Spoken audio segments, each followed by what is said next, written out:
Sincèrement, à part les gros fans de My Hero Academia qui se souvenaient qu'il y avait une intrigue de traître.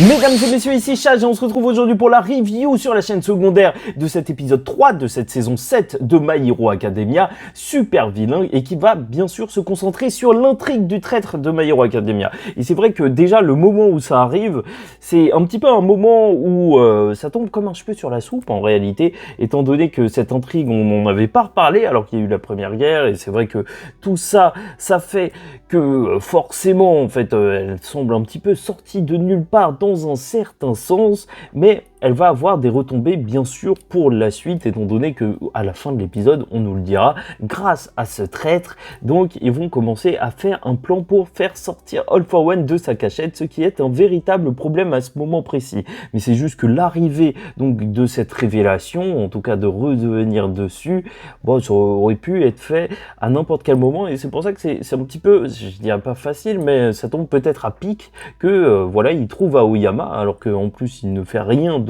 particulier lors de cet épisode pour se faire choper. Il parle avec ses parents, mais sûrement que ça a déjà été fait plusieurs fois par le passé.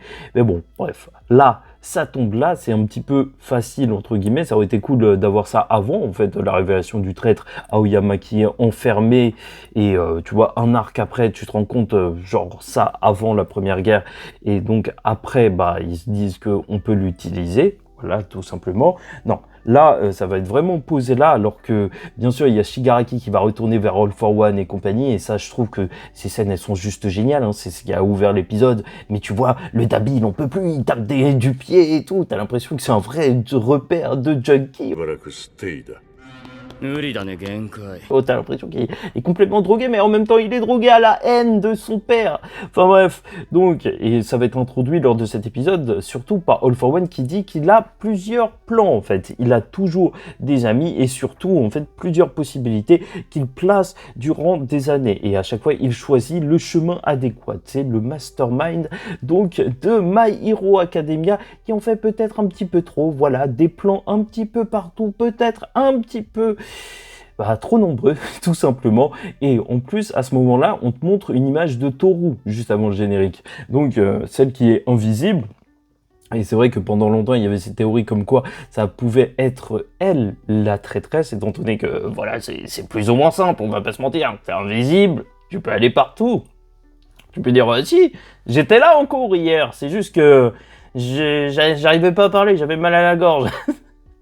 Tu vois, tout simplement. Enfin bref, donc ce n'est pas elle la traîtresse, et c'est vrai que là en fait c'était une intrigue qui s'était déroulée sur plusieurs chapitres lors du manga, et là vu que c'est en un épisode, à la fois c'est assez concis, et ça fait que l'épisode se regarde bien, hein, même au niveau de l'animation, je trouve ça plutôt propre, hein, je vais pas y revenir à chaque fois dessus, c'était juste pour les épisodes hyper impactants comme SAS, la Star and Stripes, donc son grand combat qui avec peut-être l'alter le plus fort du monde, c'est pour ça que peut-être j'en attendais plus que d'habitude, mais sinon quand tu regardes My Hero Academia pour des épisodes un petit peu normaux entre guillemets, oui ça passe, c'est plus de la parlotte qu'autre chose lors de cet épisode, enfin bref, terminé sur l'animation.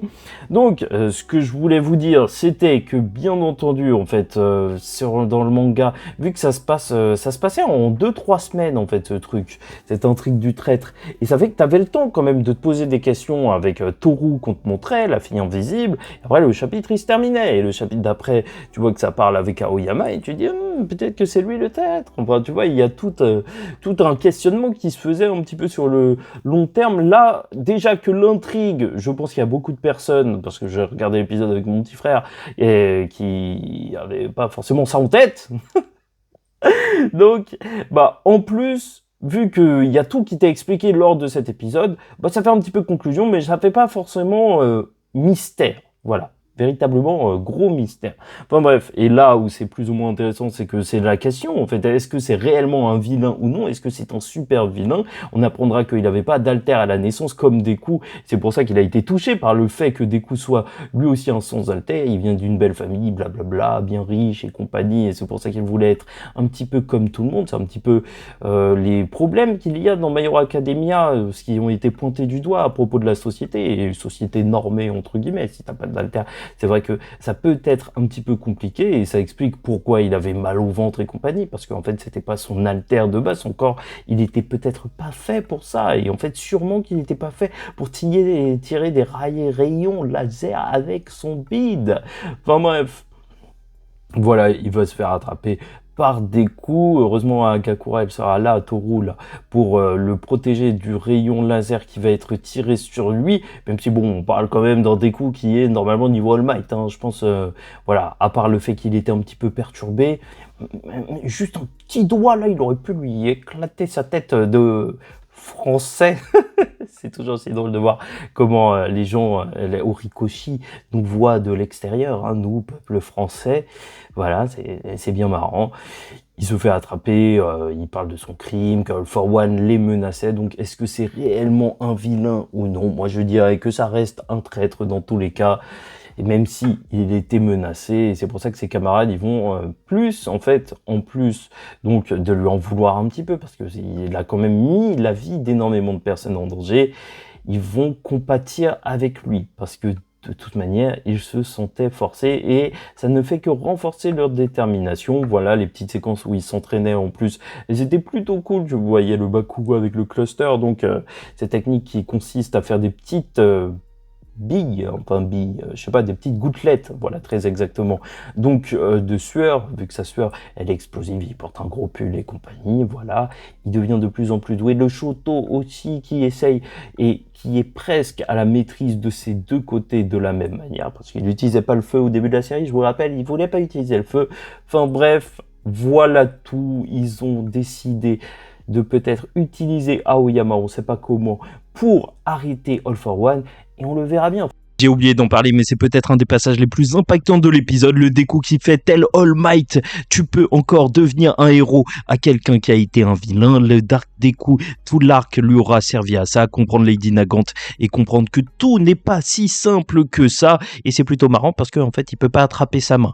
Oui, quand même, parce que la bienveillance était peut-être trop là, et même l'inspecteur Tsukauchi il s'est dit, bon, il faut le calmer.